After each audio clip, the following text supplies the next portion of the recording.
Welcome to TWitWoW, the best wrestling podcast made for wrestling fans, by wrestling fans, on the web today. I'm John. That's my cohort and commentary, Ashton. And this is our NXT review. And I'm going to keep it real with you guys. I really did not like NXT tonight. I feel like maybe it was just my mood, because even at one point I'm seeing something I don't like, and I'm like, I'm not in the mood for this. And you know, there were some good things on the show. I don't want to make it seem like it was the worst episode of NXT of all time. Hit Row always delivers, but I really didn't like the CWC's reaction to what they did. Cameron Grimes continues to be the heart and soul of his storyline. Gigi Dolan on my TV is always a good thing. Always.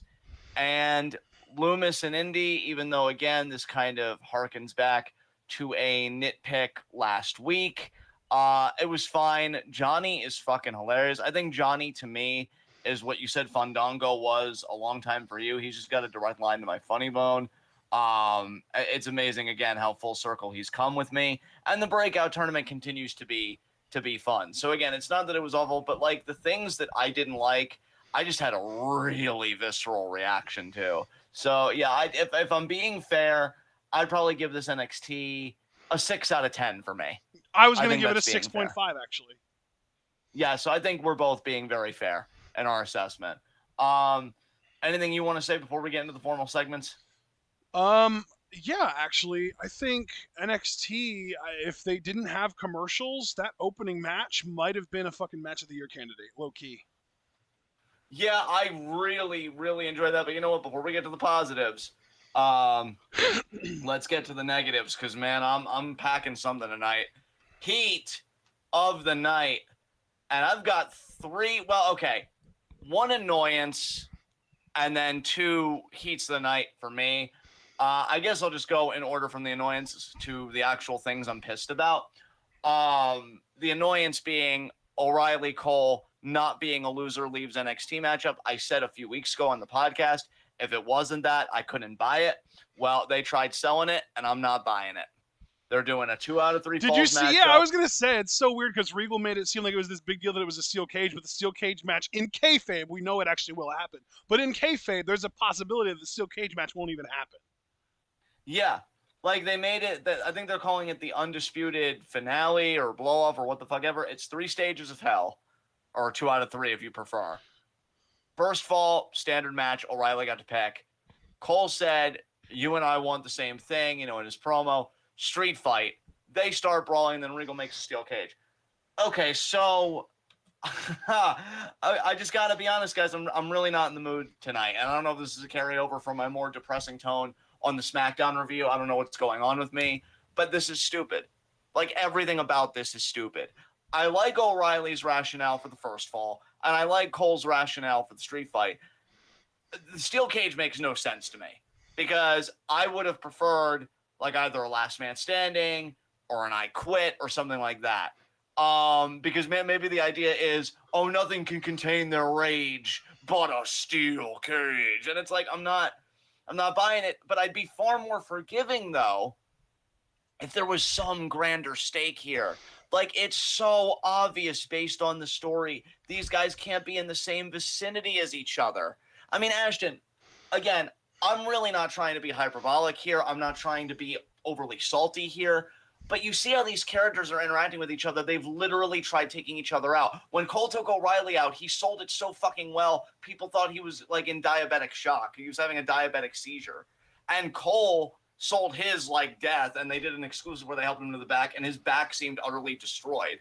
I'm tired of Adam Cole on NXT, and I will admit that that's me projecting. That is a personal John problem. That's not an NXT problem. We need to know the difference. I'm tired of Cole on NXT. O'Reilly, maybe this will push him into the main event sphere facing Cross, and honestly, I'd be cool with that, but right now in the moment, I'm a bit salty, so I don't even really care about that right now, but I'm sure they'll get me there, so I'm not even going to hold that against them. But, like, they're still both going to be in the same brand. They're both still going to be in the same place. Why would winning one match, even if it's 2 out of 3, settle anything? Like, when hatred has gone that far, You know, it's like, no. And especially with 3 brands, it's got to be, hey, NXT is either mine or yours. And the thing is, Cole talked about his legacy in NXT, how nobody's going to top him, how nobody before topped him, how nobody after him will top him. And then to the kind of promo that you think would segue with, well, if you really believe that, why don't you put your presence in NXT on the line kind of thing? Only one of us should be here. Not happening. So, like, what does Cole do if he loses? What does O'Reilly do if he loses? Like, I can't buy this match at all, and that's really disappointing to me because I know they've put a lot of effort into this, and the performers involved are great. I don't want to take it out on either Kyle or Cole. They had nothing to do with this. But I'm just going to be I'm going to be detached from it. Even if I enjoy it, I'm going to have a certain distance from it because I'm like, well, I'm going to be seeing you both on Tuesday anyway. So none of this matters. So that's my first nitpick, which might as well be a full-blown heat of the night with how I've ranted about it. But now I want you to go because I still have 2 heats of the night left, but we may share one. So what do you got on your roster? I do totally, completely understand where you're coming from as far as the Cole O'Reilly match not feeling as big as it should be. As far as my heats of the night go, I think that my biggest, most persistent heat of the night, and it's not really a big change from last week, but it, you know, they put a new little wrinkle on it tonight. Apparently, and this is something that I didn't know before tonight, Ilya Dragunov can't fucking talk, and they decided to put a mic in front of his face anyway.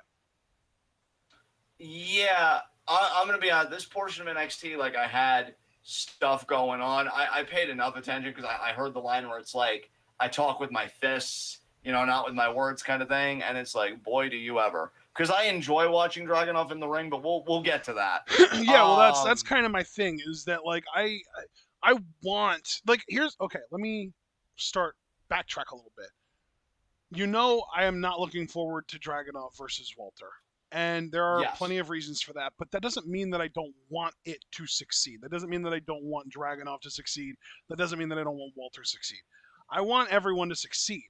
The problem is when guys have glaring weaknesses, and tonight showed me that mic work is one for Dragunov, and you're bringing them into the spotlight for the first time, you shouldn't be emphasizing and putting those weaknesses into said spotlight. You should be doing everything in your power to hide them until they stop being weaknesses. Dragunov should not be cutting promos in front of a live audience until he's gotten at least passable at them, and he ain't yet.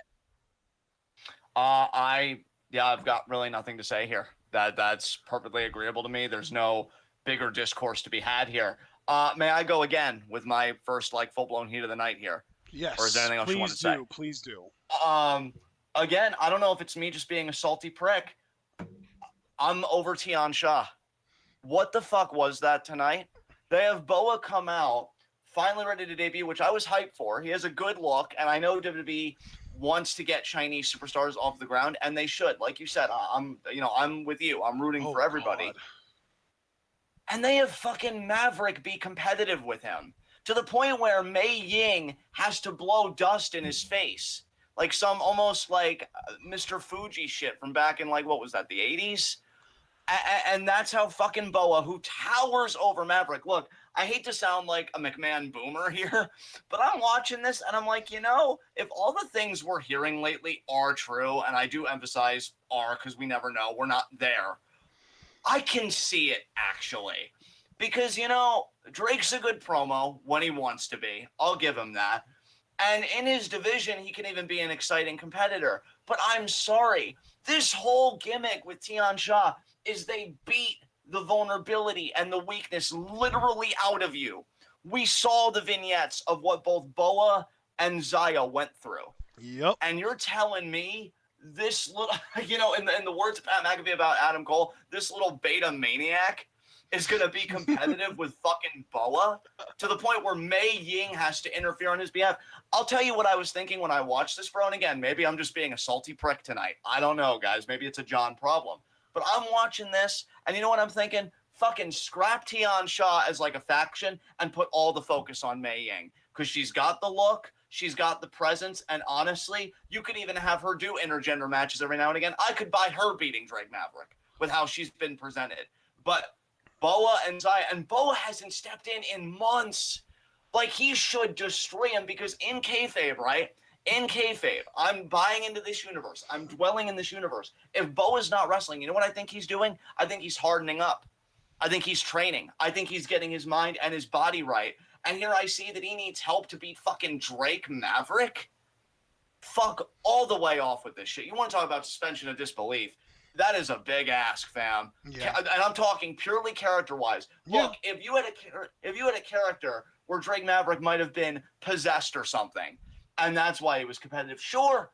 I mean, one of the most famous characters of all time was a fucking zombie, okay? I'm not that hard to please. But make it make sense. Maverick is just a guy. He is the quintessential scrapper babyface. And they do that with him and Boa. To me, I don't care about Tian Sha. All I care about is Mei Ying now. All I care about is Mei Ying. So yeah, that really pissed me off tonight. You made Boa look like a fucking joke to me. Are you packing anything else on your roster? I mean, really, honestly, having seen both matches, I feel like the opener and the main event should have been switched. Yeah. Let's see what the opener was. The opener was Dakota Kai versus Sade. Yeah. Yeah, that match honestly, was way more deserving of the main event tonight than literally your number one contender losing a week and a half out from the title match. What? And Ashton, you just struck on my my final heat of the night. Mark Schoeneman said it perfectly, so I want to give a shout out to Mark. I know he said he was going to be driving while listening to this. And he said, why would you have the guy who might be Walter in 2 weeks lose clean or lose basically clean to Pete Dunne right before it? He countered the bitter end at first, which is what made this a heat of the night for me. It was going to be a nitpick for me if Dunne would have just gotten the bitter end off. And I would have been like, well, I don't like this. But not only did you make Dragunov look bad, you made Walter look bad too, because not only do you have Dragunov lose here, which again, he lost basically clean, because Mark is absolutely right. He countered the distraction attempt at the bitter end, then he tried his torpedo, got intercepted, and then the bitter end was hit. So you're pretty much like, oh, Dunne is above your top NXT UK Championship contender, which in a way I get, but you shouldn't explicitly say it this close to a takeover to me. And then you have Walter, who, again, every problem that you've had with Walter Dragunov, you know I've been a bit easier, on it. But here's the thing. For people like you that are like, oh, man, it's fucking Walter. He's a behemoth, and that's Dragunov. Your problems just got exacerbated in a major fucking way. Yep. Because he's about to do damage to fucking Dragunov, who's already been in this clinic with Dunne, and who lost to Dunne. And Dragunov stands tall to end the show after he gets his torpedo and he's posing with the NXT UK Championship. I hated everything about this. I'm like, you humiliated Dragunov to me because you showed that Dunne was better than him. Dunne pretty much called him out and he was right. Yeah, dude, literally, I was just going to say the only person that really felt like they were in the right in this whole exchange was Pete Dunne. The one fucking guy that's an established, true, not even a little bit tweener, clear-cut heel. And he was the only dude that was actually right, because he said the only reason that you're even in contendership for that title is because I'm not around in NXT UK anymore. And it's like, yeah, I mean, I'd love to be able to say oh no, he's better than you. He beat you tonight, but he fucking didn't. He lost to you. And he dude, the commentary tried so hard to save it afterwards. They were like, oh, and give a big shout out, a big thanks to Walter for that distraction. I was like, dude, he after the distraction, he countered the move that the distraction could have led to the win for, and he still lost. What? Say what you will about Edge's match with Roman at Money in the Bank, but at least Seth interfered a second time after the first attempt didn't work, just to still give Edge that out by getting on the apron. Yeah. That was at least intelligently done. You just humiliated your number one contender. And really, they shouldn't have even had the damn match. I was uncomfortable when they made the match to begin with, because I'm like, so you've got your number one contender versus the guy that's clearly the talker and the presumed leader of this faction he's got going on with Lorcan and Holland. And they both need momentum. And this is, again, a quintessential example of booking yourself in a corner, because neither guy can lose. And so my thinking was at least, oh, Walter's going to, maybe get the match thrown out, and then Dunn's just going to shrug and leave. And I would have given that a pass. I would have grumbled a bit about it, but but what you did was so much worse.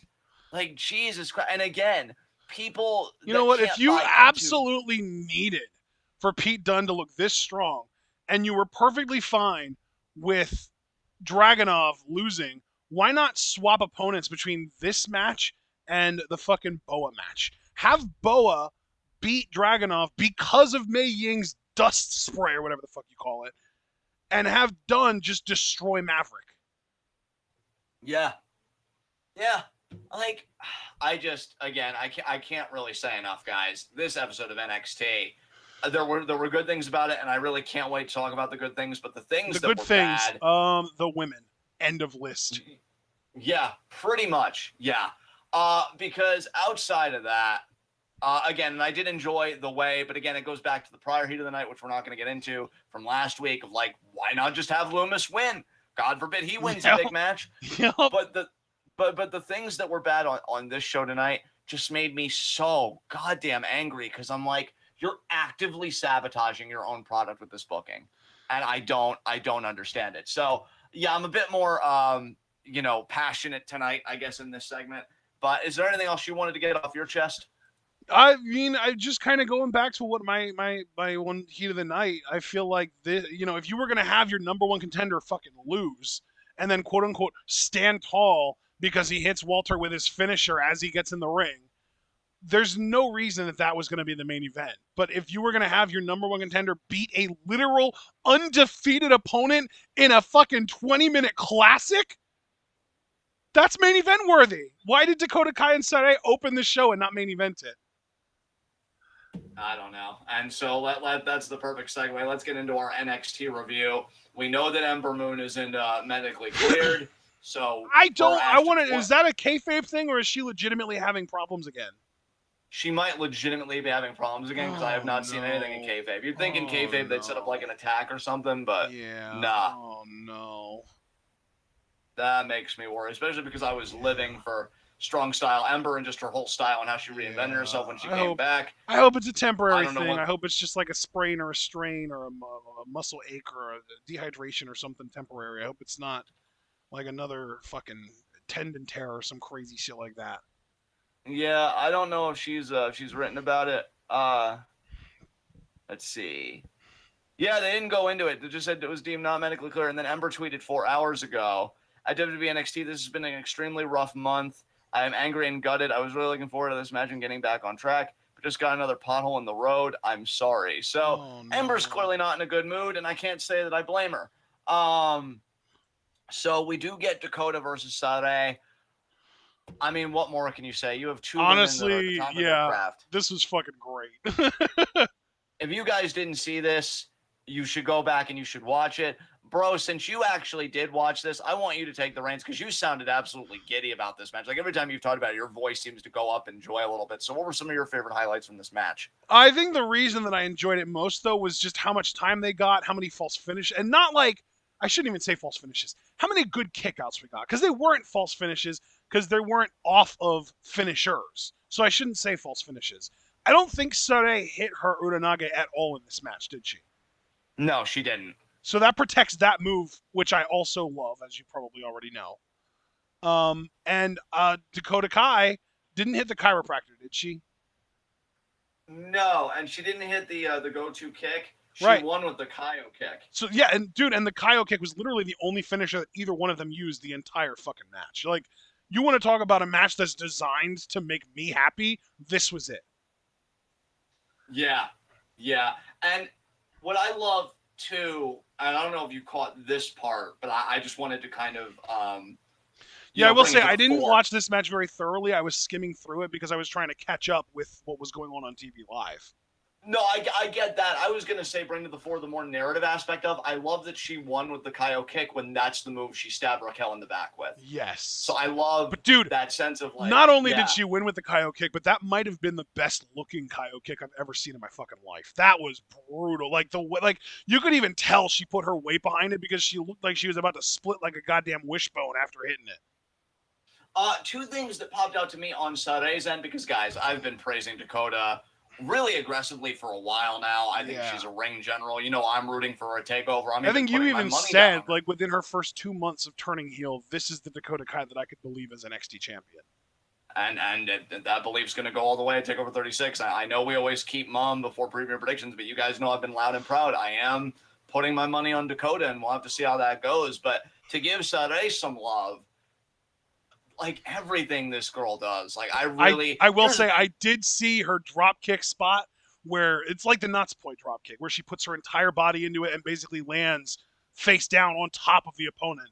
I saw her hit it beautifully, but then go for it again, and Dakota moved. I love how back and forth this match was.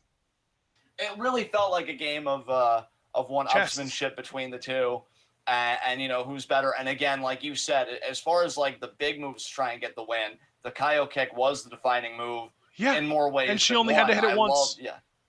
Yeah, exactly. And but with Saturday, the two spots that I wanted to point out, she does like a bridging single leg Boston Crab that looked I've never seen a bridge on a crab like that. Yeah. That really looked cool to me, a very nice visual. And she did a German in this match that was impeccable.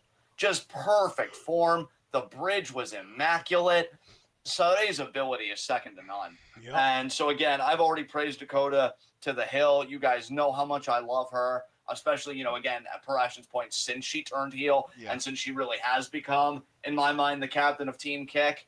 And, you know, honestly, this is how you protect your number one contender. In fact, not only did they protect Dakota, they made her look better than ever because, again, she ended Saturday's streak. Yeah. And they've given her now that firepower. And again, like we were talking on, I think, SmackDown it might have been, about how, like, my preferred booking style isn't 50-50, where it's just like two people that just go back and forth. I like it when certain people go on hot streaks, or in Corbin's case, since we were talking about this on SmackDown, when they go on cold streaks. And right now, Dakota Kai is the hottest she has ever been from a momentum perspective. So if there's anyone that we can believe beating Sade, who is this like undefeated phenom right now, it makes sense that it would be current Dakota Kai. Again, like, I don't love streaks ending what feels like ending early. But this was such an appropriate way to do it. And I'm just like, I have goosebumps. It's perfect. I love it. I love Ember, and I was really looking forward to that matchup. But if Ember would have won, that would have hit a different key for me. Yeah, absolutely. I think the thing is, I think that they would have probably had Saturday beat Ember. And the only reason Dakota won here was because she's the number one contender. And they wanted to keep her looking strong, which I wish they would have thought about for Dragunov later in the night. Yeah, absolutely. And here's the thing, and this is not a knock against Sade at all. I adore her. I'll be rooting for her when they start to really push her in the bigger programs. But to me, and I've got to be very careful with my wording here, she's not Asuka. I think Sade has her own sense of presence, but it's in a way that's very distinctive from Asuka. Asuka emanated an energy in NXT that was very, like, quietly menacing, I would say. Yeah. And so a long undefeated streak. I remember early Asuka, there was that, like, if she smiles at you, you're fucked kind of energy. Exactly. So Sade, I never envisioned you want Sade to smile at you. Her smile brings joy to the world. Exactly. Like, I never envisioned her going on this long, you know, streak of wins or whatever. So I think it ended at the perfect time to the perfect person. And the only reason I was worried that, like, Sade might win, even if it was a bit screwy, was they did a camera, like screen thing, where Raquel is showing up to the arena. And I'm like, oh, is this match going to go long enough that her music could hit and distract Dakota? Yeah. That didn't happen, though, because Dakota got the job done. Dude, I was literally going to bring up how, like, oh, well, Dakota had an opportunity to be distracted in this match by her big opponent that she's going to be challenging. Didn't happen. I don't understand how you have two such similar scenarios between this match and the Dunn Dragunov match, and they fucked that one up so gloriously, and they got this one so perfectly right. Do you think, serious question, do you think they had different agents for each of these matches? Like, maybe they had one agent. I hope so, and I hope the one that was in charge of the Dunn Dragunov match gets a firm and stern talking to in the back. Yeah, definitely, because that's the only conclusion I come up to. How do you have the perfect template for Kai Gonzalez and their feud? Yeah. With Sade being a nice piece of the puzzle. Because here's the thing, too. Hypothetically, because, you know, we'll have to make sober predictions and put our fandom aside come preview predictions, and we'll see if I, you know, again, stay on my horse there. Let me put it this way, dude. How often do I say this? Like I said, I skimmed through the Kai Sade match, but just from the highlights that I was able to catch, it was good enough that I actually want to go back and watch it in its entirety. after Oh, we're and you done should. here. Yeah. Yeah. Yeah. Oh, Like, but I'm absolutely. saying though, like, it was that intriguing and that like enticing to me because I never fucking do that. I never go back and rewatch matches after I've seen them, or even watch matches that I missed unless they're like, unless people are talking about like they're fucking legendary. I never like am self motivated enough to go and do that. This time I'm going to because I really want to see this match beginning to end because it like I said, what I saw, it was fucking amazing. Oh my God. And Well, I like I was even said, getting. if they wouldn't have had commercial breaks, this might have actually been a match of the year contender. Anyway, I apologize for cutting you off again. Go ahead. No, that's fine. No, because I completely agree with you, and that's exactly why I was gearing up to say that if by some chance Dakota does win the title, and they would give her a decent reign with it, Saturday could be like one of those Brooklyn challengers, one of those like big takeover type challengers. And we could run this match back. And then if you give it takeover time with a takeover build, then you definitively have a match of the year contender for fucking sure. Like, to me, the way this match went down and the greater purpose that it served, I'm like, oh, we need to run this back again. And hopefully when we do the NXT Women's Championship will be on the line. Like, I am all about that. These women killed it. I think they were the highlight of the fucking show because I'm trying to think of anything that popped me more than this match, and I don't think anything did because I love Gigi Dolan, but that was more of a squash match to get her going. And again, like, good for her. But this is an actual competitive matchup that like actually could stand up to some of Stardom's undercard to me. That's how much I enjoyed it because Stardom, that's what I've been all about. We will be resuming our 5-star Grand Prix coverage, by the way, guys, tomorrow at 5. And yeah, just really proud of both Kai and Saray. Gonzalez comes in because Kai's looking to get a KO kick. Gonzalez comes in before she can do it, and Kai just bails. And Gonzalez more or less says, if you wanted a title shot, you could have just asked. But at TakeOver 36, I'm going to rip you apart. Yeah. This was, I forgot to mention, this was actually like a borderline heat of the night for me. I just fucking hate that Raquel is a baby face now. Like we knew it was going to be there last week. We even talked about it. I think I might have even made it a heat of the night last week. But like it being super doubled down upon this week makes me hate it that much more. Bro, I'll tell you, she's a baby face in booking only because I don't think the crowd's buying it. I think the crowd is firmly in Dakota's corner here.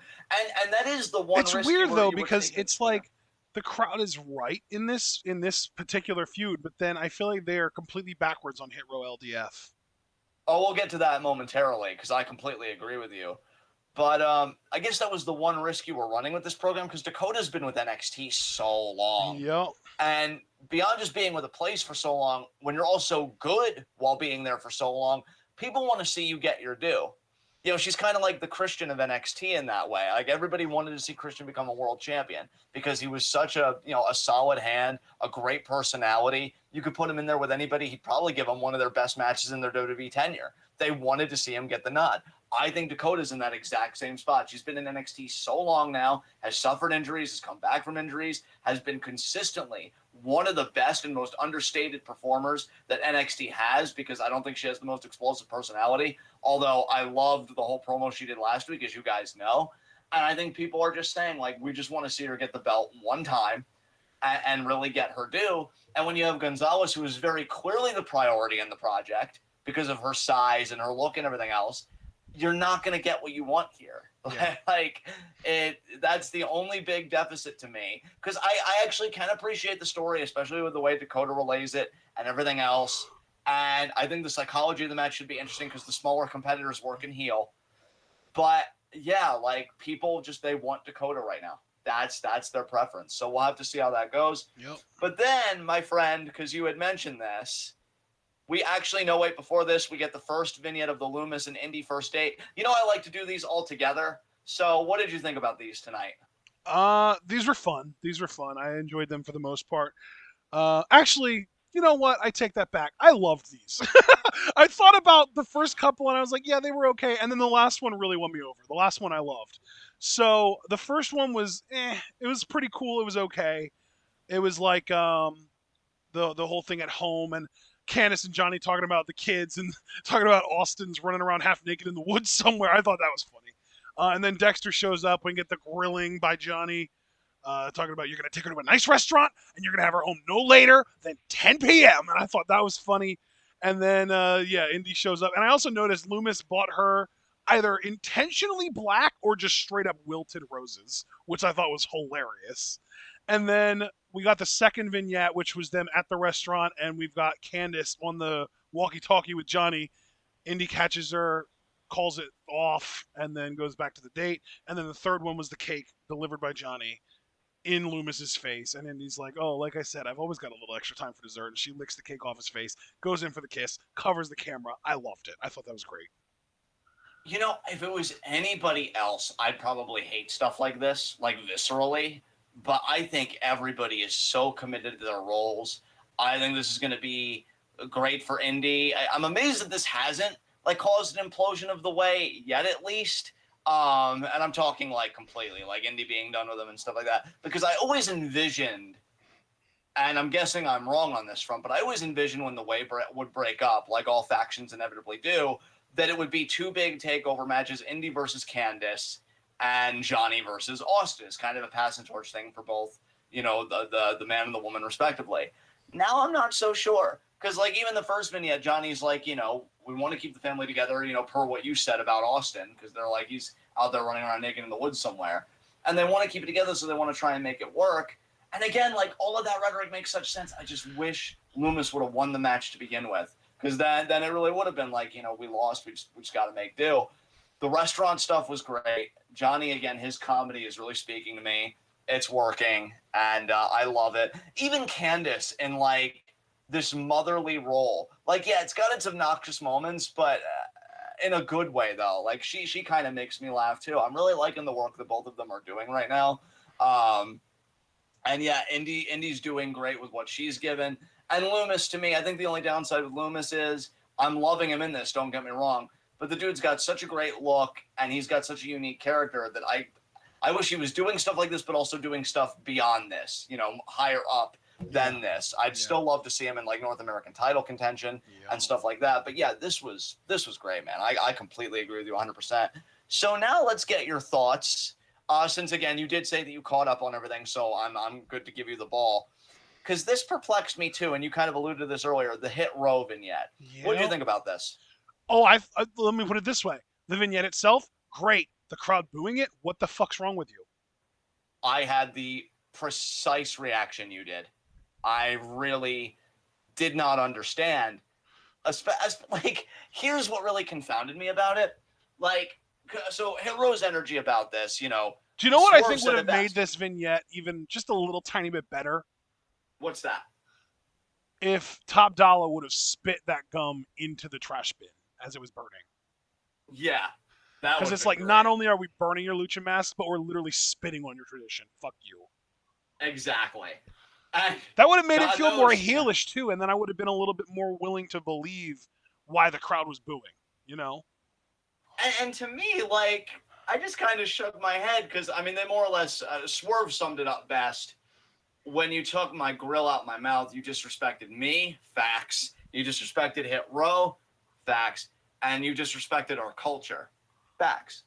I think it was Top Dollar kind of affirming that in the background. It's not me saying it, although I do agree. It was all three of them. I think all three of them were saying it, wasn't it? Or was it just Top Dollar? Oh, I think you're right. I think it was all three of them. They produced the Lucha Mask.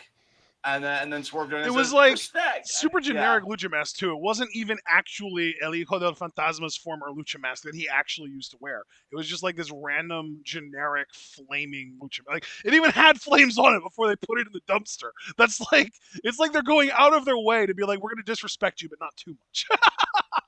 Yeah, like, dude, honestly, you saying that now, I wish they would have found that mask and they would have done it with the actual mask. Because then that makes it personal, right? Yeah. But like, here's my thing. I don't understand the crowd. Now, everybody's entitled to their own opinion, like you said in the Discord, which, again, I got to plug the live wrestling discussion channel. You guys were awesome again tonight. Really getting me through these shows, even with how salty I still ended up being. If you guys want to join the Discord, because I know we have a few new commenters, some that are becoming recurring, and I love to see it. Check out the TWitWoW Patreon. Discord's only $3 a month. But here's what really confounded me. Everybody's entitled to their own opinion. Like you said in the Discord, it's all subjective. But, like, you saw what happened to him, right? Like, fucking Escobar dug in Swerve's mouth, ripped his grill out, which couldn't have felt good, They wanted to break his neck. They put the chair around his neck. Yeah. And you're going to boo them throwing a mask in like a garbage fire that they made. I don't get it. I don't, again, everybody's entitled to their opinion, but I really don't see how what Hit Row did was heelish when, again, they burned a mask. And I get that a mask is a stand-in for a culture that they're spitting on, metaphorically speaking. But again, the leader of this group, fucking Swerve, his livelihood was compromised last week, or had potential to be compromised with the chair around his neck. And yeah, I still feel like Hit Row are very clearly the babyfaces here. LDF are the heels. And yeah. And, Cleveland Brown says they're both heel factions to me, so I don't know who I'm supposed to cheer. And I really can't even fault NXT for that, because I feel like they've gone out of their way to position Hit Row as more the faces. Yeah. Although Foster does seem to agree. But I guess I can also understand that, this group came together to beat the shit out of Leon Ruff, at first, who was, like, again, the quintessential underdog babyface. So it might take a bit more getting used to, like, okay, I am supposed to root for these guys. I don't know. But you know what, though? The thing is, I don't want NXT to be like, okay, the message isn't getting across that Hit Row are the baby faces. We need to make them more obviously baby faces and just turn them into fucking Boy Scouts. I don't want that. I don't want their character to change just because the CWC doesn't get it. Right. Yeah. And again, like, I've even, per everybody's concerns, like, about, like, oh, I can't buy Hit Row as the faces, which, again, I can understand where they're coming from. I don't know what they do after this feud. Do they commit to being quote-unquote babyfaces? Do they go back to being heel? Are they going to try and do what I thought they were going to do with Cross and kind of straddle that line so they have the widest possible pool of contenders, which when you're as talented as Swerve isn't necessarily a bad thing? I don't know. But for tonight, I didn't see what Hit Row did wrong. I fucking dug it. I was here for it. It's good shit. Is it possible that there aren't enough really good heel factions or heel tag teams, at least in NXT? Because realistically right now, I think that the problem that we're dealing with is that both of these factions have been around long enough and are charismatic enough that fans naturally are going to want to cheer both of them in some situations. But I think LDF has been around longer and are maybe seen as more charismatic by a lot more people in the CWC, and that's why they're getting cheered over Hit Row. I feel like if you put Hit Row in a feud with, say, Imperium, or with, say, Grizzled Young Veterans, or with, say, Dunn and Lorcan, or Dunn and Holland, or however you want to handle that, they would definitely get cheered more. The problem, I think, is that these teams are facing each other, because they're both very recently heel teams, and LDF is kind of getting over in that very organic way where the crowd is cheering them despite them being presented as heels. And Hit Row are recently heel enough that the crowd isn't really catching on that they're supposed to be the faces in this because they want to root for LDF so badly. Yeah. Hey, you might have a point there, man. I don't think we have a truly heel, because, like, Imperium are fucking dorks. At least what we see most prominently of Imperium. Well, that's why I'm saying you put Hit Row against Imperium, and all of a sudden Hit Row's getting cheered every single time. Yeah. Yeah, so, I don't know. Get Imperium, but really what I'm saying is get Imperium the fuck out of the tag title picture, really. Yeah, absolutely. Next week, Oof. Title Tuesday. Okay, that low-key took me out. Next up here, we got Dragunov's promo. Don't need to talk about it. Then we got LA Knight and Cameron Grimes. Same shtick. You're a butler whose game is it, and he forces Cameron Grimes to say it's LA Knight's game. Then LA Knight pretty much squashes Andre Chase. And I missed that. I did miss this. Yeah, you really didn't miss much, man. It's LA Knight, and I know usually we've skipped him. Breakout tournament. That's that's Harlem Bravado. That's right. Okay. No, I just felt like I thought he got released, but then it's like no. It was Asher Hale that got released. Yeah. Yeah. Then even Foster got taken out by your laugh earlier. Then Ted DiBiase comes out. They do a little bit of jaw jagging. He's once again trying to tell Cameron, you're more than this. You could be whatever you're meant to be or whatever you want to be. LA Knight's like, oh, he's destined to be a butler. And we come around to that at TakeOver 36, we're doing this match again, which I'm not even necessarily opposed to. I actually really like their NXT match more than their TakeOver match. And it's going to be a standard match, except if LA Knight wins again, Grimes will no longer be his butler, so I guess Grimes doesn't really lose regardless in that way. But Ted DiBiase will be. I give them points for being a bit more creative with it, but like, God, you know what this segment really illuminated to me, man, and why I'm even talking about it at all? Go ahead. Grimes is so over, and I've already said that he's been like the heart and soul of this thing. He is so over. I say again, like when Ted DiBiase says, you can be whatever you want to be, I want the character to be NXT champion. Like, I just want him to be like, I'm coming for that NXT title. I'm not afraid of Karrion Kross, because if you ever wanted me to give a shit about Karrion Kross, honestly, the way to do it isn't even putting a guy in that's going to beat his ass like they're trying to do with the Joe matchup. The way you do it is by making a babyface that I know can take the title off of him and then run that baton down the fucking track, because he was just dragging his fucking feet with it being the worst ever. That's fucking Grimes. Like, this dude. Yeah, dude, I almost am rooting for Kross to retain against Joe so that Grimes can go on to do that. Dude, I fucking hope so. Because I feel like if Joe wins that title, our next champion's not going to be Cameron Grimes. Oh, not even close. Not unless they would do that thing where it's like Joe humbly bows out and he does the whole like, oh, I just wanted to do this to get Kross out of the picture, so I'm going to now, you know, what's the word for giving up the championship? Vacate. Vacate, yeah, vacate. That's not the word I was looking for, but that works. Vacate this championship and rejoin Regal as his security, I guess. I don't even know. And allow him to decide how to determine our next champion. And then I would be like, okay, well, maybe Grimes has still got a shot. But I don't think that'll happen. I think that's unlikely. And realistically, that sort of feels like a cop-out to me. Like, oh, you built this dude up to be such a badass that nobody actually on the roster could beat him, so you needed to go to the fucking years of roster past to come bring someone back that was like the biggest badass and get him back to do it. Like, I don't like that.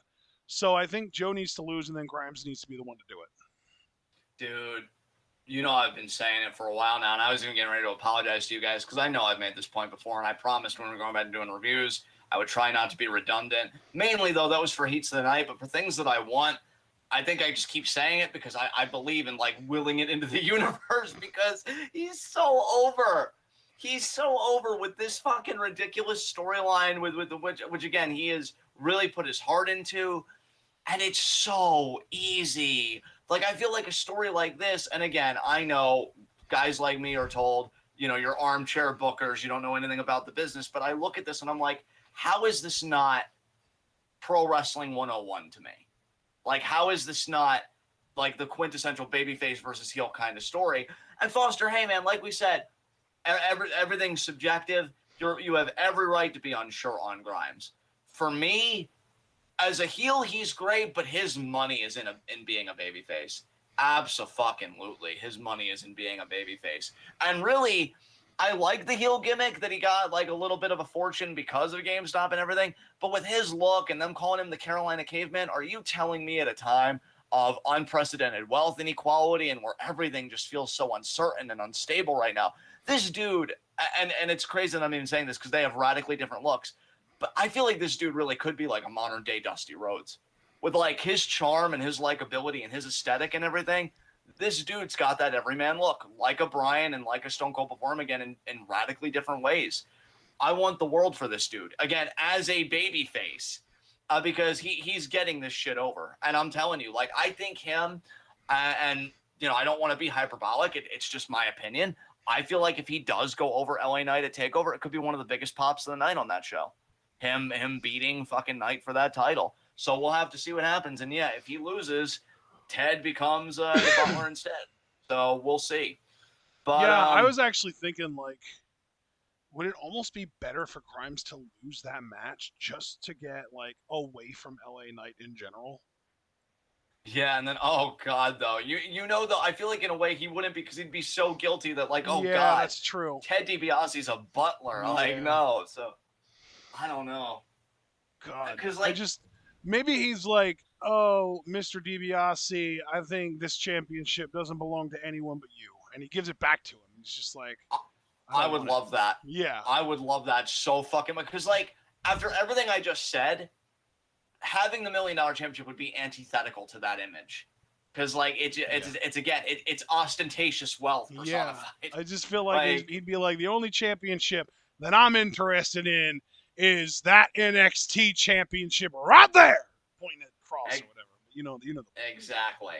Cross could even, because I wouldn't even see it as a burial of Grimes, just because, like, I would understand that as a heel character. Cross could even laugh at him at first, and then Grimes would have to prove himself to Cross by just taking it to him offensively. Never and have like, I wanted shit. more desperately to have another like Leon Ruff type instance, or even like a Matt Riddle versus Chris Hero Cassius Ohno type instance, where like Cross is just completely underestimating Grimes to the point that he's just like, oh, that's adorable. You want a shot at this title? You got it tonight. Let's do it. And Cross, like, he's like, he's got like this long entrance and it's this long elaborate thing, and then we get these epic entrances or these epic announcements, and we got like the in-ring announcement, and this is for the NXT Championship, and the whole hullabaloo.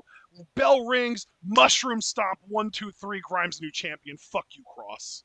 That would be incredible. Although, knowing actual NXT booking, he'd hit the mushroom stomp, or what they call the cave-in, and Cross would just stand right up. Like, I fucking hate it. Oh, God. You know what that sign means. My natural instinct is to get angry at you for saying it, but you're so not wrong that I just can't. I know, right? God, it feels so good to be depressingly right and not take any of the blame for it. Yeah, after this, we get another really positive development in the women's division. We get a Gigi Dolan vignette. What did you think about this, man? I've been really curious to hear your thoughts on this. Dude, the vignette and the match were both such a breath of fresh air. The vignette itself, I was unable to pay perfect attention to because I had other shit going on, because I was just kind of getting in and settled in. But I know that she was like clipping bits away from a flower, and I didn't hear most of what she said. But the match I was able to watch very attentively in full, and I loved it. Bro, I can tell you, she was cutting the heads off roses until she just left one untouched. And she named Raquel, Dakota, Ember, and Io. And she said, this may just be like a job or a 9 to 5 to you, but this is everything to us. And she says us because she came out for a match with JC Jane. Yes, I saw that. And pretty much Gigi Dolan just talks about, like, again, how this is everything to us, how we're gonna take it over and this and that, but the aesthetic, the color saturation, everything of the shots, like, everything looks so good here. You and I have talked for a long time how great Gigi Dolan is, and I'm just so happy to see her getting pushed. I was hoping the match with Saturday would lead to bigger things for her, and it seems like they are. And even if this is attached to the Mandy Rose thing, because remember, Mandy Rose was talking to her and JC, like, I think 2 weeks ago, and then they actually did show a tweet. And then she tweeted later taking credit for her win, basically, Exactly. You know what, though, bro? This is one of those cases, and I'm sure you'd agree, where if it gets Gigi on TV, I really don't even care, because we've waited so long for this. Exactly. Like, I will take it. And the thing is, not only is it getting her on TV, but it's actually getting her featured somewhat, because, like, to me, you get a vignette, you get a reasonably length match against a relative unknown, and you get to show off a cool-looking new finisher that I don't think has ever been used before in NXT. That's a huge win to me. That's like, we're closing in on, like, early Zoe Stark territory now, where I can actually start to feel like maybe she'll actually be somewhere in a few months. Yeah, dude, I'm so excited for her because she's put her time in. She made her name on the indies, and I feel like she's been waiting in the NXT system for a long time. At least it feels like a long time. So, yeah, the match with Amari Miller was... I actually liked Amari Miller, too. I thought she looked good in this as well. Yeah, she has a great look. I think she sold everything well. Yeah, props to both women here. And the abdominal stretch kind of bomb maneuver, I love it. It's a great visual. Speaking of a great visual, I love Gigi Dolan's look. JC Jane, the jury's still kind of out for me because I don't remember how I felt about her match against Frankie Monet. I just remember that I felt like Frankie should have maybe been a bit more dominant. But hell, man, like, if they're going to be a tag team to start, I know that they want to pad out the NXT women's tag team division, but you've already got your fucking single star to me. Like Gigi, she's got it, and I'm really, really happy for her that she's getting this chance. So great stuff there. After that, we get another check-in on Loomis and Indy. We already talked about that in aggregate. We get the Cole O'Reilly face-off. I already talked about it in Heat of the Night. Speaking of a perpetual Heat of the Night that I just don't even take up space at the segment with, we get Boomer and Thatcher. I'm sorry, Ciampa and Thatcher. I was probably right the first I actually time. forgot about this. Not surprising, they're forgettable. Yeah. In fact, that's really all I want to say about it. I think Thatcher challenged Rich Holland to a match. Maybe that'll take place next week. I don't fucking know. And to be quite honest, I don't care. You can run back every complaint I've ever had about this team. I'm not going to waste your guys' time. Then we get to something that I know you enjoyed because I think you even reacted to it in the Discord, I think. Imperium starts to be dorks again. Yeah. And MSK interrupts. Hell yes. How did you feel about this? I mean, literally what MSK said about them being an injection of life into the tag division could never have been truer than it was in this moment. Because, like you said, Imperium, not only dorks, boring dorks, way worse than regular dorks.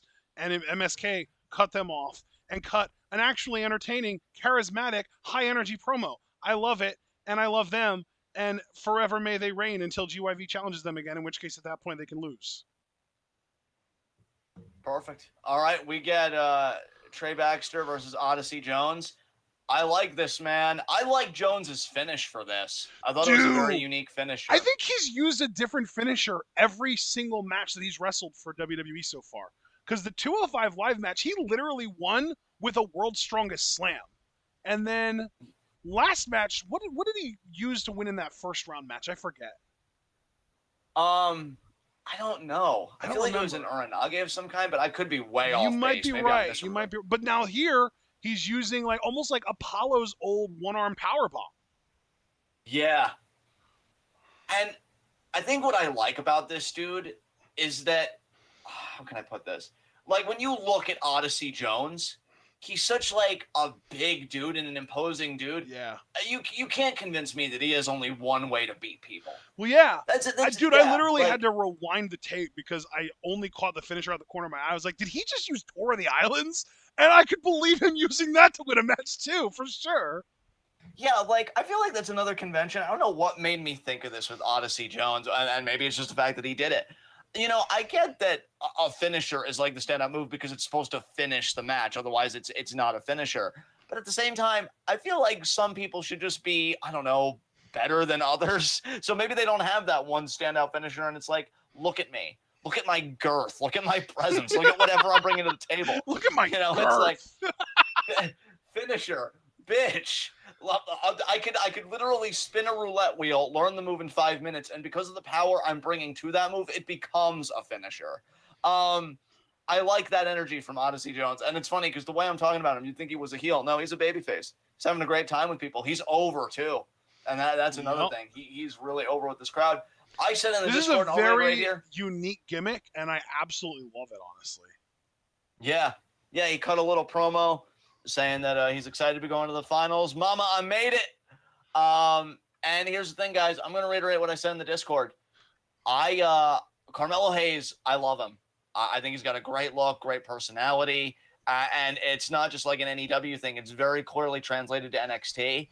I want the finals to be Duke Hudson versus Odyssey Jones, and I think it's going to be. Because I'm a big fan of Carmelo Hayes, and I genuinely believe that he could definitely be a star. I mean, we literally have said he could be this breakout tournament's answer to what Swerve was in the last one, where he didn't make it to the finals, but he still ended up being a huge star despite that. This, I think, is the perfect situation to have just a clash of the titans. You just get the heaviest dude in the tournament versus the overall biggest dude in the tournament. Finals fucking clash. I love that. And like, the thing is too, I don't know if you noticed, but there were multiple instances early in this match where Odyssey Jones was literally shouting at Trey Baxter, "Come at me, Tiny!" Yeah. I did hear that. I'm glad you brought it to the fore here in this review because I thought that was great. Yeah. I don't know if that's appropriate for a baby face, but I still enjoyed it. Like, I was still entertained. You know what? As long as he's saying it with charisma, that's all that matters. There you go. You know what? I do agree with Foster, though. I do love all three of them. I think all three of them are great. Oh my god, yeah. Like I think like if you had to rate what is it? Six? No, it is eight. 8 members. Is it 8? Yeah. Well, 8 members of the breakout tournament this year. I think these 3 guys, really, I would argue that Hayes and Hudson, actually, the guys that are going to be facing each other next week, are the top 2 guys as far as most likely to be stars. And I would put Odyssey Jones just a tiny notch below that because of his lack of experience in actual wrestling. But everyone else is a distant 4th at best behind him. And I think I actually would put Trey Baxter in 4th place on that list. Maybe Josh Briggs. It's kind of close between the 2 of those guys because of a lot of different reasons. Ika Manjiro would be up there too. Joe Gacy would be right below them. And I think Andre Chase would probably be at the very bottom of that list. But that's not to say Andre Chase can't still be like a perpetual fixture of WWE. He's got a good look. He's good in the ring. Like, there's a lot of good things about him. He can talk, but I just think he's the least star quality out of this group. And again, we've been hearing now NXT wants to start focusing on making stars again. Yeah, which they should. And I think one of your top pet projects to me, especially because it would seem to check the box of a guy that you could put on a WrestleMania poster in a few years, is Duke Hudson. I love the dude's look. Odyssey Jones, I feel like, is the same way on the babyface end. Great look. Hell, Carmelo Hayes, despite being like a smaller guy relative to those guys, his personality is a lot bigger than he is. And that's a good thing in wrestling. If you're going to be small, pack that intensity or pack that charisma. Because that's the thing, too. Like, I know we always talk about how, like, people like Eddie and Chris laid the groundwork for, like, the Bryans and the other smaller guys. But the thing about those guys was, especially Eddie, I'd like to emphasize, had charisma for days. Yes. As a face or as a heel, to talk to people in the building. And when it comes to Chris, when I always say that I love technical wrestling, I realize that that's kind of a blanket statement that hasn't been qualified by me nearly enough. Like, even though Chris was a smaller guy, the way he wrestled and the intensity that he wrestled with, like, he got in the ring with Big Show, and I believed it. The fucking Big Show. His whole gimmick is, I'm literally bigger than everybody. And even though he couldn't talk, well, I don't know. I've always been kind of in the middle about his talking because some promos are bad, but then I think when he's just shooting from the hip, he's actually pretty good.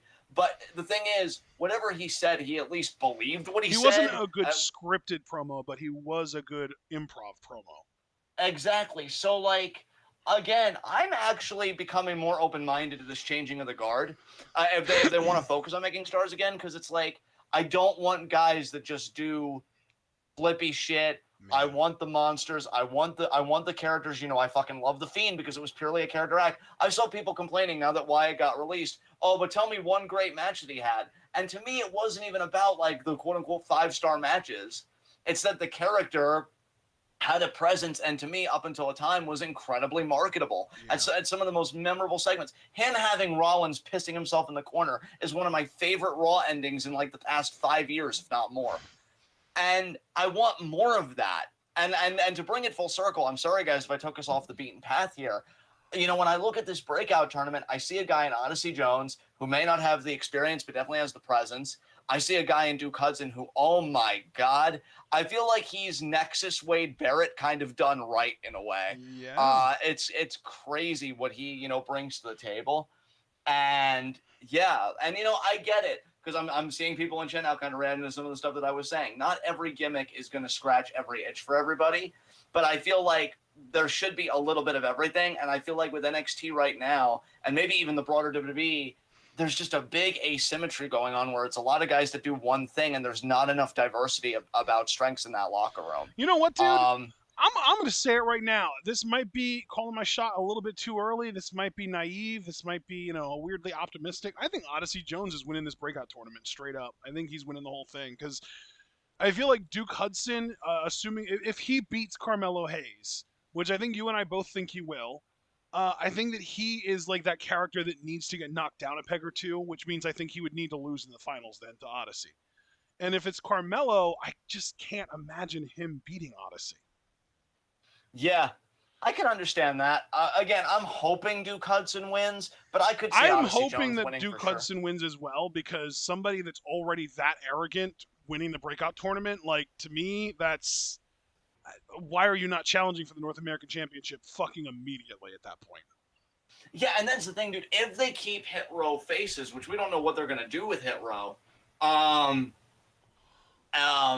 Like, I just feel like Duke Hudson with kind of his aura and everything. Can you imagine Duke Hudson stepping up to Hit Row? They want to talk about how LDF has kind of disrespected their culture and everything. Yeah. Duke Hudson playing off of that. I hope it wouldn't be cringe, but I could just see where it's almost like him. He is you know, Australian, so that immediately makes it significantly less likely to be cringe. That is true. That is true. So, yeah, we'll have to see how it goes, but I like the personality on Jones. I want people that can talk. I want more characters. And, and again, if you can bring the work rate, I mean, that's a fucking bonus, Jesus Christ. But, yeah, like, I'm excited to see what they're going to do. And honestly, I'm becoming more open-minded about the changes allegedly to NXT. And if it fucking flops, we own it here. And maybe we won't even cover NXT anymore. That'll be an open dialogue depending on what they do with NXT. But we'll have to keep our options open there. Duke Hudson literally looks like the fucking Chad meme. He does. Oh, man. I want to hear more of that theme, too, because the first time I heard his theme, I really liked it. So, dude, I loved. Speaking of themes, I love Gigi Dolan's theme from tonight too. It reminded me of "Sweet Dreams," the remake that Marilyn Manson did, and there was a little bit of it early on that kind of reminded me of "Broken Dreams," Drew McIntyre's old theme song as well. It was awesome. Absolutely. We get something from Boa and Mei Ying. He just says disobedience will not be tolerated. Okay. Yeah. Then we get. I'll tell you, Ashton. Honestly. We've been talking about a lot of people really that, are intimidating. Wait, what was that? I said this feels really intimate. What the fuck? No, I'm just saying, man. Like, we've been talking about a lot of people, a lot of really fierce, imposing people. But we haven't talked about the guy that has Adam Cole afraid for himself. Oh, we haven't Malcolm talked about Bivens? Well, yeah, I was going to build it up a bit more. But yeah, Malcolm Bivens had a meeting with William Regal. He comes out, he says, Mackenzie. He got done doing a little bit of business and have Mr. Regal tell you about it. And then Regal, more or less, this is how we get Title Tuesday next week. It's going to be MSK defending the title against the Dorks Imperium. But then the big thing, Malcolm Bivens earning that paycheck because we're doing Kushida versus Roderick Strong. Is there anybody better in NXT today than Malcolm Bivens? No, the answer is no. Let's move on before a debate happens. We get. I wasn't going to debate you. I was going to let you have that one, dude. It's all good. I figured you were, but Chad's been feisty tonight. I'm here for it though. No, this isn't on this one segment. This isn't a democracy. Fuck off. So next we get Boa versus Maverick. Hated it. Already talked about it. Loomis Indy talked about it. Cross Joe. Who fucking cares? Dragunov package. Who fucking cares? Don Dragunov already talked about it. So that's NXT. Damn. Don't you love it when we just set shit up early on so that the final 45 minutes of the show we can just plow through like that like it's nothing? I love it. Yeah, absolutely. Oh, it's incredible. God, I feel like but never mind. Let's just say I feel like I just won twice. Let's put it that way. There you go. Next up, high spots, low shots.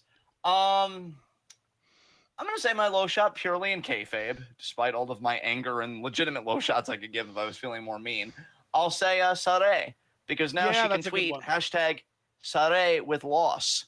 I'm sorry, Saray. That was unnecessarily mean, and you didn't deserve that. And it's really weird that I feel bad about something immediately after saying it. I know why, though, dude, because this is something that you mentioned earlier about how, she's not Asuka. I was thinking, she's not, but she is somewhere in between Asuka and Kairi.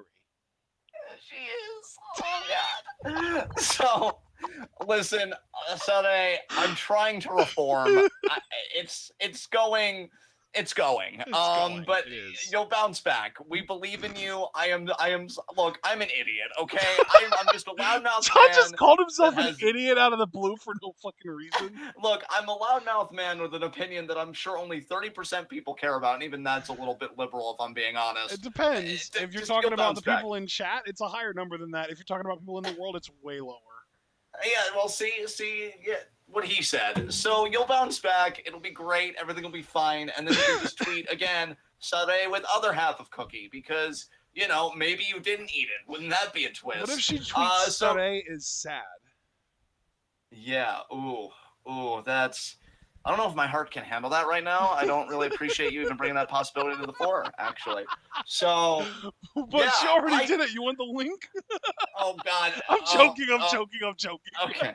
So I'm deeply. I don't like this, and I'm deeply uncomfortable, and I want it to stop. So, Who's your low shot? Ilya Dragunov. You know why. Let's move on.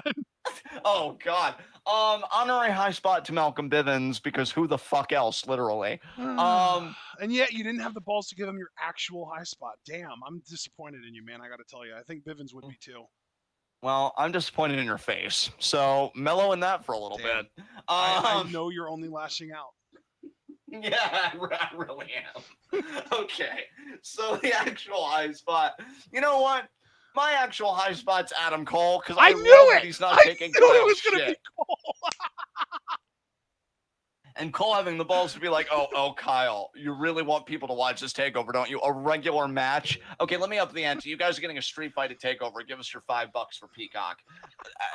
Adam Cole, he emanates chat energy. He's better than all of you. I'm sure This at least beta 5 of you. maniac. Hey, simmer down right now, okay? I know 5 of you still wake up in the morning and you cry because you're not Adam Cole. I'm pretty sure you're still one of them. And, you know, it's good to be him all the time. Sounds all like the time. It sounds like it. Yeah, I mean, unless he come needs up to short reach something in on the anything. top shelf, that is, of course. You son of a bitch. You son of a bitch. You know what? I'm over this. You can do the fucking outro this week. You give your high spot and you take us home. I'm being silent out of protest. Well, my high spot is pretty easy for me, actually. It's Dakota Kai, because she had an amazing match with Sade and beat the unbeatable so far. Sade had been undefeated going into tonight, and Dakota picked up a huge win over her, again, with only one finisher. I think that's the coolest part, is that this wasn't like one of these like forced epics where both women hit their finishers and they both kicked out of their finishers, and then it took a flurry of 2 or 3 finishers to win the match. No, Dakota just won. And I'm just gonna gently, John, ask that I can pass the ball back to you so that you can be a professional and do the outro now. Oh, I love the passive aggressiveness there. Like, I'm gonna do this gently, but you should also be a professional. You know, we see you. Okay, it's not clever, but thankfully for you, to not be seen, so it's okay. Well, maybe hush your face while I be a professional and actually do my job. So yeah, guys. That has been NXT. This has been TWitWoW, the best wrestling podcast made for wrestling fans by wrestling fans on the web today. I'm John. That's my coordinating commentary. Guys, be sure to like the videos you file out. In all seriousness, you guys have been great. Really appreciate the likes we got tonight. 9 likes so far, 11 watching. So if you haven't left a like yet, please do so. Oh, just pick because up to 10. Exactly, yeah. Because the more likes you leave, the more likely we are to be the top result for NXT reviews on YouTube. When you're the best at what you do, the top is the only place that you belong. So please leave that like. Click the bell icon and subscribe so you never get miss any of that TWitWoW goodness. Check out everything we're involved in the description box. I've already kind of mentioned the TWitWoW Patreon. You can check it out at the link below and see everything we offer. The 2 things we offer, I've already mentioned the Discord. That's $3 a month. Great community, great people. We did Among Us last night on Monday, and one of our patrons, we did Jack in the Box Party 6 or whatever. It was a fun time. It was a fun time. So if you want to get in on the fun and be a bigger part of the TWitWoW community, $3 a month for our Discord. Check it out. I would also just donate the $3 because you get that. But if you're not ready to make that kind of commitment, for $1, you get additional Q&A questions. The next Q&A will be August 26th. I can't believe that's only 16 days away. That's fucking wild to me. Jesus Christ. So if you donate the $1, you get 2 additional questions because as it stands, non-Patreon donors only get 3 Q&A questions. So 2 additional ones would mean that you get 5 if you are a donor. So that is something to think about. Follow us both on Twitter. I'm at John_TWitWoW. My pinned tweet is to collect Q&A questions. In my mind, the 2 best places to submit your Q&A questions are my pinned tweet on Twitter, which shockingly just to clarify, some people that's still don't get. John's pinned tweet, not mine, which is the schedule. Thank you.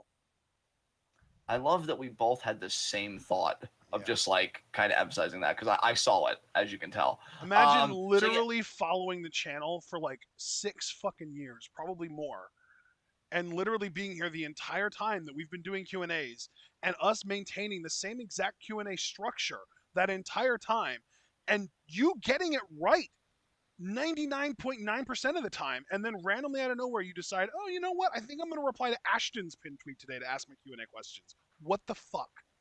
And you know something, like, when you get a glimpse into, whoever this person, would do such a thing, into their thought process, you realize, like, yeah, actually that tracks on a deeper thing. So don't do it. It's wrong. But again, it's low-key expected.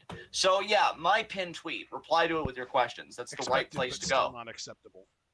Exactly. And if you're thinking, but pin tweets, no, it's fine. I get it. I get arbitrarily just taking a stand for absolute bullshit. I literally have the phrase, don't tell me what to do. I fight every system, even systems that aren't systems. Then just submit your questions to the Discord. That simple. If you're like, I just want a cozier place to submit my questions. I don't want everybody to see them. Fine. Discord. That's the way to go. We have a Q&A channel. Anyway, because we're going to answer them. Exactly. Yeah, exactly. So seems like a weird hill to die on, but again, who the fuck am I to judge, right? So beyond that, we have Ashton's Twitter at Ashton_TwitWoW, which, by the way, I meant to tell you, bro. I think for Q&A you put July Q&A instead of August. Yeah, you put July Q&A. So, but even though his months are off, his content isn't, and I can tell you guys what we have coming up tomorrow. We have got the 5-Star Grand Prix. We are continuing it finally, day 3. I've really been enjoying the tournament so far. We're going live with that at 5. And hopefully we come right back at you on Thursday with day 4 at 6. And then day 5, hopefully Friday at 5. And then our SmackDown live, it's not going to be a review at 10. It's going to be a live reaction. Super Blue did a TwitWoW request that we live react, so we'll be going live with that at 8. So most immediately, if you've been following our Stardom content, and I'm pleased to see that more people are, we'll see you for day 3 of the 5-Star Grand Prix at 5 tomorrow. And then hopefully everything else gets up when it's supposed to. So we'll play that by ear. But until then, guys, thank you so much for tuning in, for being a wonderful audience, for being a vocal and a passionate audience. You guys are awesome. Be good to yourselves, be good to each other. And until we see each other again, tune in and peace out.